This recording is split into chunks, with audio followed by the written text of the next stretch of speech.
Welcome, Phil, to John's podcast thingy majiggy. Okay, so without the majiggy, it's just John's podcast thingy. And a news update on that. We might have a jingle, a podcast jingle on its way, because an interview I did earlier today, he got his guitar out and started singing about John's podcast thingy. So I don't know when that's going to land, but anyway, I just thought I'd share that update with you, in complete professional style. It's lovely to have you with us. Do you want to give us a 1 minute intro to who you are and what you do, Phil? Yeah, no problem. Well, thanks for having me on. It's really cool to be really cool to chat. So I am a CEO and founder of Oxygen.io. We are a startup helping other startups effectively. So we're building a platform where new founders can come along and get support from their peers like you can on many platforms. But the difference for us is that we're also providing expertise that you can sort of really rely on and get sort of the different perspectives from a wide, from people who are sort of have been there, done it. They're experts in their industry, and they can support people through those sort of, particularly through those early days, through those points where you're going from that idea all the way through to product market fit, and that journey you go on, and it can be so unique to every individual. And there's some fantastic courses, fantastic accelerators, and so on out there. But I find it's really hard for some people to really get that specific advice that keeps them moving, like week in, week out, moving along. And so Oxygen.io's set up really is to help people keep making progress because they're getting advice on their particular challenges. So nice. That's kind of what I'm up to at the moment. Cool. So sounds really good. So a mix of kind of support and advice, and I guess accountability as well, right? Yeah, which exactly. is so important. So part of what we're doing is trying to get people moving each week, so people interact on a weekly basis. I mean, it can be more often, but we're not trying to be Facebook. We're trying to be like someone who helps people move forwards on a regular basis. And some people that's going to be like big strides each week because they're devoting everything to it. And some people, that like me or whatever, or maybe you, perhaps have a family or other interests, other things going on, and they can't be making those leaps every week, but they can still find something that they can do each time. So, exactly that accountability and progress and stuff. Nice. Yeah, I can relate to that. I mean, I'm trying to sort of build and launch my own. I guess it's startup, but it's kind of transitioning from side project to startup, I guess. And some weeks it's kind of depressing. It's been bubbling for maybe a year, but some months like nothing happens. Now I feel like I've got a bit more traction, but now I'm looking ahead to this week, and I won't be able to touch any code, which makes me a little bit sad. But then I am moving forward in other steps because I'm writing a grant application, for example, which is, if successful, is free money, right? It's free money. That should motivate me, but I just want to code instead. I know the feeling. But we have to do what we... Yeah, I was almost late for this call because I was buried in I'm building on this platform on a no-code, a no-code solution, and just buried in a particular sort of challenge that, on getting that right. And it's amazing how you can get really sucked into it. Yeah, learning as we go, right? I think that's part of the kind of bootstrapped or solo founder life, is just figuring things out as we go. What's some of the biggest challenges you feel you faced in the last months, years, with what you're trying to get off the ground? I think for what I'm trying to get off the ground, it is time. It's just trying to I guess my head is going faster than what I'm capable of delivering. So I think this particular challenge with a solo bootstrap founder kind of approach is you want to be doing all these things, but you've only got time for one at a time. And so just trying to keep that focus on get that one thing done, move to the next thing, because that's where I'll make most progress ultimately. It's probably the biggest thing for me. I'm in a fortunate position having worked with I mentor lots of other founders as well. That was where this idea came from, was seeing the challenges other founders have been having as I'm going through that mentoring experience with them. And it's you see all sorts of challenges, and I guess I'm able to sort of stop myself getting into having those problems, which is a handy position to be in, but doesn't make it necessarily easy. Yeah, that is interesting. I know because my I suppose my day job, my part-time day job is teaching, and I often find when you're teaching stuff, you learn a heck of a lot just by teaching it and just by engaging with those that you're trying to help and teach. Like similar with sort of mentoring or coaching, right? But it's difficult. You can be aware of the pitfalls, but it's sometimes still difficult to avoid them, right? Oh yeah, no, definitely. I think one of the things I'm always talking to people about is usually when people are getting stuck as a founder or something. It's usually something to do with lack of focus or something like that. But equally, I find myself sometimes going, "Oh, look, interesting side project. I might go and do that for a day or two." It's like, no, must bring myself back to the focus. And so, actually, I did it this morning, just creating this list of projects I want to get to one day, and trying to avoid my completely getting distracted, but at least knowing they're there. And then burn it. Burn that list. Funnily enough, this podcast is one of those silly side projects which I probably shouldn't be doing, but I thought like it was a good idea, and then I booked in these calls and I've committed to it. So it's one of those things. It's one I've been tempted to do as well. There's a real life example. Yeah, I would love to do a podcast, but yeah, it's a bit of work, isn't it? Yeah, it is. I mean, yeah, it's a nightmare. I mean, having people like you on it, it's such a drag. Yeah, I can imagine. No, it's good fun. The reason I kind of decided to have a go at this was because I wanted to create some proper interview content for my startup, and I was looking at software, and so we're doing this on Riverside, which is kind of cool. And then I thought, oh well, if I have to do some grown-up boring stuff, marketing stuff for my startup, why don't I have some fun and create like a silly podcast on the side as well? And it's kind of taking over at the moment, so we'll see how long it lasts. I might just kind of do it for this month and then park it and then see what happens. Yeah, I think one of the things either you've got to do is a blitz project, or you've got to find a way of making it this very much a BAU thing. I'm not very good at sustainability and keeping things going long term. I'm very kind of rampage on stuff and then kind of have a nap. Yeah. I get easy to get distracted by the new thing, or for me that's often the case. Yeah, move on to something. It's something I'm thinking, or maybe I might do something similar. When you got once I've launched Auction.io officially, and we've got users coming in to try and get that feedback loop going on, I want to be talking to users all the time as well. And also there's an element of the platform which is going to be one-to-one, like mentoring, video calls and stuff. I think that making that into could be perhaps a podcast or something like that might be really interesting. But I'm still aware there's still more work. So is it achievable? Is definitely a question for me. Yeah, it's finding a way where you can create useful stuff coming out of the kind of business as usual stuff that you're doing anyway. I think it's kind of a good thing, right? So how close are you to launching Oxygen, the community? I think we're probably sort of a few weeks away from that now. Originally, I must admit, it was a June plan. The bowl, the sort of, when you build a house, you've got a house, you can see all the walls, and then it actually takes you sort of months to get the inside done. It's the same, particularly I think maybe no code, where the structure goes up really quickly, and actually getting the fine detail down to a point where I want to get that balance right. I want it to be a high quality product, but I want it to be quite basic initially, simply because following that MVP route of I don't want to give loads of features, but I want it to work and have people to love to use what we do have, and then we can build from there. So I'm just making sure it's really working well. So we're going to have some early. I want to get a few early users. We've got some great people who really kindly signed up to be some sort of pre-beta testers. I'm going to call it. Sort of people who are going to come in and help me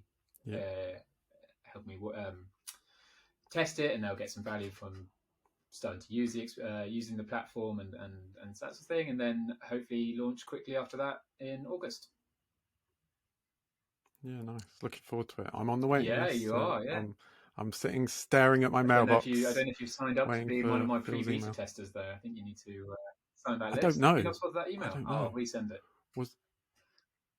was that yeah, I don't know. I kind of subscribe to the pre-launch, like the pre-launch thing on your Yeah.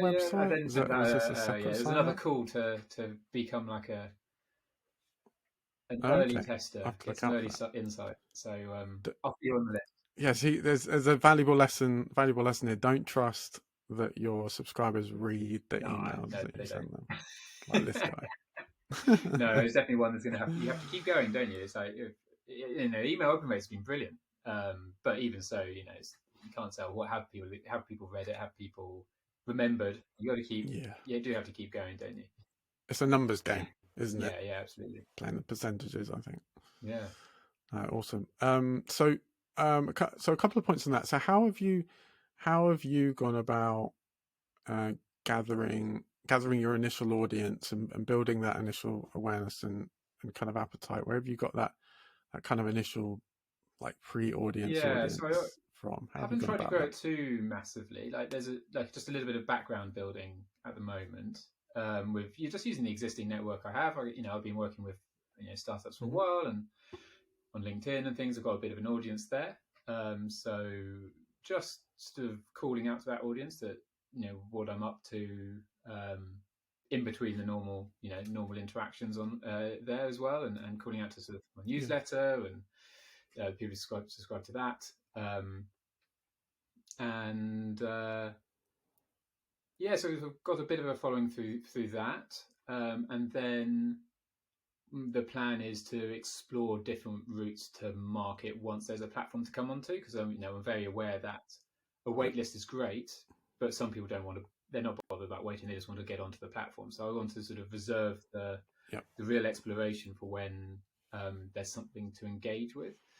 Um, I've used that waitlist to gauge traction and get some really early adopters on board. But actually, when it comes to really growing the market, wait to launch, and then I'm going to explore it in different ways. And so I need to do some testing on which social channels might work well, what sort of content marketing hmm, might work well for them, because I think the target audience for this is going to be probably a 50-50 split between like those people who use LinkedIn and Twitter, who are probably more tech yeah, foundery type people, and those who are very new to this whole scene who might not be so active on those platforms. So how do we reach them is going to be really interesting.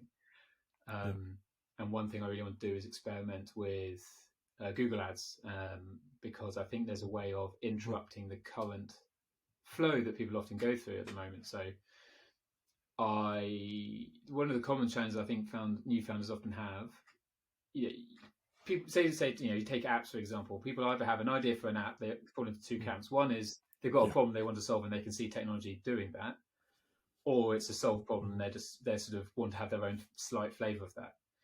Which is, for those people, yeah, it's great to you can search out for app developers and go and get your thing built. I think for the more innovative side, that side where you are breaking new ground slightly in your industry or in general, it can be really dangerous if you just sort of first thing you do is to go out and search for app developers. I yeah, think that's where you need a bit more support to help you understand this yeah, ecosystem a bit more.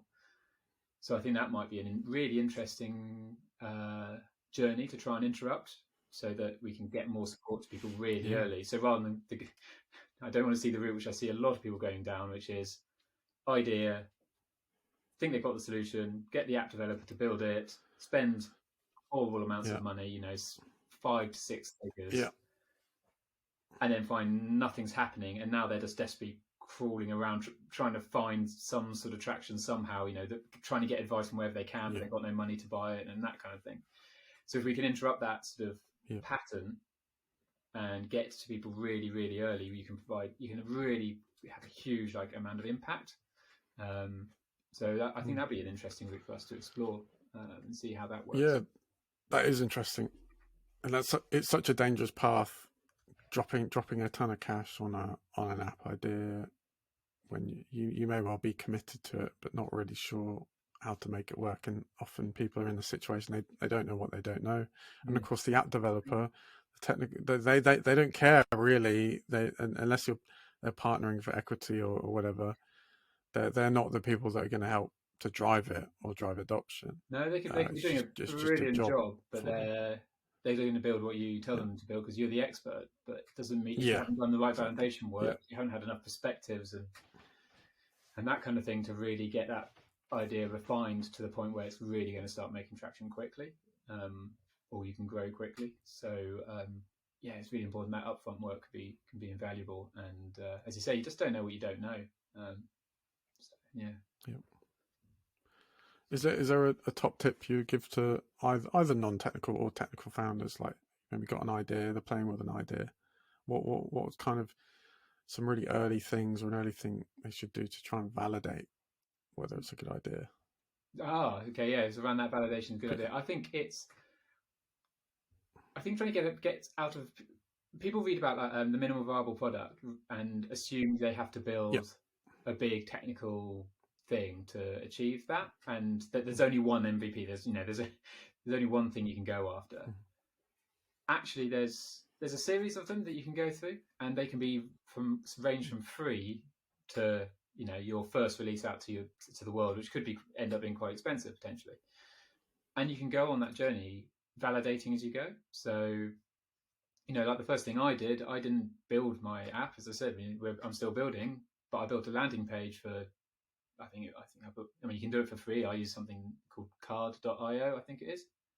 You can build it for like $20 a year or something like that. So it's not much. It's no money really, and it's a drag and drop, quick website builder, and just try to gauge interest by people signing up. And when I got some people signing up and sounding interested and getting some interesting feedback from those people by talking to them, I realized I had something that was valuable and could build some traction. So then I could go to the next step, which is to start building it, or there's other ways you can go. So I was speaking to someone the other day who was feeling really stuck. So he was waiting for his app to be built. So he was with the app developers. He was just waiting for it to be built, was struggling with traction with investors. So there's just sort of spinning his wheels a bit. I was like, well, how can we get things moving during this time? And so we got him making building little local communities around the problem that he was trying to solve. So rather than there was no nothing technical in that. It's just talk to the existing communities. It was in the health sector, so there's people who are having these conditions and stuff who were talking together and getting together and meeting. So if you can get involved in those, you learn so much more about the community, and then you have these people who are already engaged with you. So when you have your product, you can just, you have a ready-made early adopting audience. So it's things like that, trying to get them to keep things moving all the time, and there's often and not letting money being the thing that stops you. Yeah, nice. That engaging with the audience, engaging with the target audience, the target market is so important. Talking to people, right? It's a fundamental, and it's fundamental how we validate before we build, right? Yeah. We're tempted to build, but we really need to kind of validate, and it's through conversations, isn't it? We have to talk to people. Lots of talking. Some of us maybe don't like so much. Yeah, I think people tend to fit into often look at data. They want like quantitative data as opposed to qualitative. So they'll look at market research, and they can tell you that 28% of people do X and 58 do Y and all that kind of stuff. But they don't tell you, that sort of data is great for telling you where problems might be or indicate that there might be something to explore. But actually, why is it a problem so that you can actually go and solve it is usually means having to talk to somebody. So actually talking to them and just getting those different perspectives, because we all have our own like blinkers and biases and all that kind of stuff. And if you only do it from your own head, it's a great solution for you, but that's a terrible market of one. So if you can go and speak to other people, you start seeing the trends across multiple people, and you can speak to multiple experts, multiple people from your inner circle, and then expand that to a circle of people you don't tend to talk to, and you start getting different perspectives in, and then you start seeing the patterns and the trends that can make a difference. Yeah, exactly. Good advice. It's difficult to follow. Yeah. Even I need to keep reminding myself. So one question I had. Oh, sorry. So I was just saying, I need to keep reminding myself to do it as well. Keep like reaching out beyond my. It's very easy to sit in your own little circle, and those people tend to think the same as you. So how do you get out of that? You need to break out of that circle and talk to those people. It's always quite fun doing that as well. Actually, I find. It's more interesting than you expect. You think you're never going to Yeah, learn anything, and then you nice. speak to someone you've not spoken to before, and suddenly your whole opinion changes. Yep, yeah. I think that's an important characteristic of a founder. I think it's to be inquisitive and always wanting to learn, right? Because there will be lessons along the journey, sometimes hard Absolutely. lessons. Yeah, some of the best feedback I've had has also been the harshest, but I've learned so much from it. You know, someone was really kind and did a whole load of video feedback on my on oxygen.io, Oh wow. and he must have recorded about, in total, there's over a few sessions, about an hour and a half of stuff, and some of it was quite like, you know, Yeah. blunt, but that's what you need, you know, just really to the point. This is what's working, this is what's not working, and you could just therefore see some of it I disagreed with, but that's okay, you know, there's only one other opinion, but some of it was like, oh yes, of course, I should do it like that, and yeah, broke it out of my head and maybe see it from someone else's eyes and help me progress. So it's great. Nice. That's a really good idea, actually. Cool. So you're a family man. You're doing sort of consulting, advising. You've got a startup. Do you get any time to read any books? And if so, do you have any recommendations I'm reading very slowly at the moment. or favorites? I mean, when we're talking about this sort of stuff, I mean, it's the typical, you know, lean startup and things like that. But the one I'm going through at the moment is quite interesting. It's growth hacking. Or is it growth hackers or growth hacking? Nice. Or hacking growth? Hacking growth. I think that's what it's called. Right. Which is a really interesting one. It's more about once you've got a product out there and getting to that point of like growing into product market fit and beyond that. So, and how you grow and go beyond just having a few passionate users to like an industry leading tool. And some really interesting ways of approaching that. And I think there's a huge amount you can learn from that. It's great. Can't remember what I read before that. I do like reading. Yeah. I've read a lot of books this year, probably too many. I'm fortunate that, well, I wouldn't say I have the time, but I've kind of make the time. I think I've reduced the amount of Netflix and replaced it with books, which is a good thing, right? Absolutely. I need to start doing that. I need to be more, because I go through periods of it and I just learn so much, and it's really interesting, you know, really fascinating, and then it's a habit, and you need to keep the habit, I think. Yeah. I tell you what, the one thing that does keep me reading more though is learning that you don't have to read a book cover to cover. You know, just being comfortable with the fact that you can pick it up, and if it's not working for you, it's not the right topic for you at the moment, you disagree with them, whatever, just put it down, get another book. There's so much interesting stuff out there. Don't limit you. Don't limit yourself. Yeah, good advice. So the final, before we finish up, it's been a pleasure talking to you, but I have to ask some very, very serious questions. You know, for the benefit of our listeners. This is everything they want to know.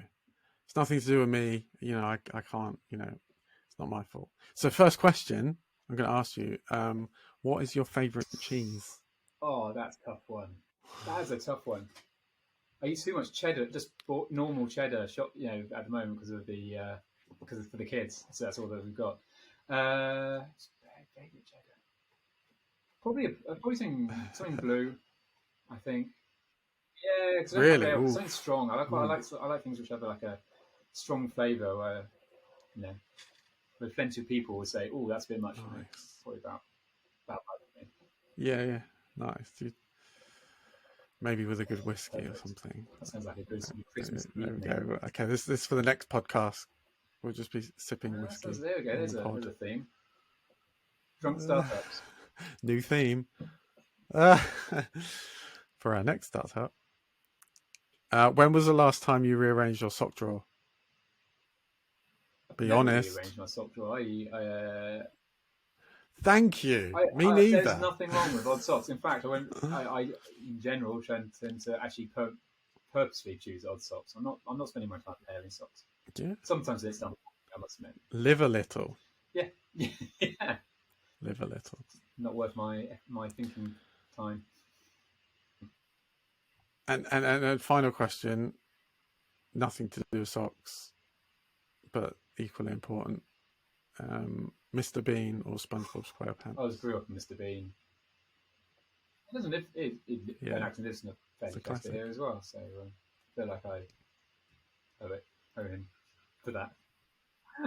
Have you seen the animated series, Mr. Bean? Did you I watch that haven't with actually. kids? No. It's I'm it's pretty just good. binging It's Bluey pretty at the good. moment, which is I would recommend fantastic. it. But I have to watch the Mr. Bean. Oh, nice. Yeah, put it on the Yeah, watch list. along with everything else. Fantastic. Well, you'll be thankful to know that I'm not going to ask any more probing questions. Apart from what's your credit card It's number? Almost. It's going to work one of these I've times. untaken my Almost. own phone number. Look, thank So, you. yeah, I'd be lucky. But... Thank you very much, Phil, for for joining the video / podcast, John's podcast thingy. Hopefully this will be out on the World Wide Web, traumatizing people soon. We do appreciate the valuable chat about startups and early stage startups. It's a difficult space to be in, but enjoyable nonetheless, I think.